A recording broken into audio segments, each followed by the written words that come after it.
Salut, c'est Rémi Gaillard. Pour continuer dans le pas de rôle, je vous parle aujourd'hui de fourrure dans le cadre de la campagne Mode sans fourrure. Ça se passe en Norvège, en Pologne, au Danemark, en Finlande, en Chine, mais aussi en France.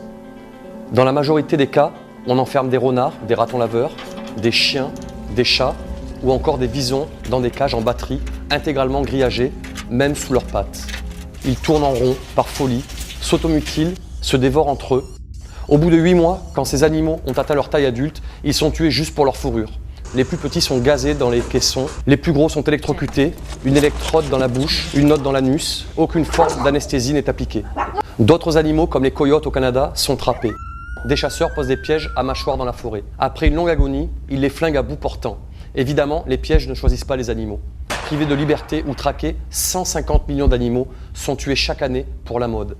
On la trouve en masse sur les cols des capuches, les gilets, les gants, les porte-clés, les pompons, les bonnets. N'importe qui peut en acheter malgré lui. Au fond, personne ne veut payer pour de la vraie fourrure. Je m'adresse à la grande majorité qui en achète sans en avoir conscience, pensant à tort qu'il s'agit de fausses fourrures.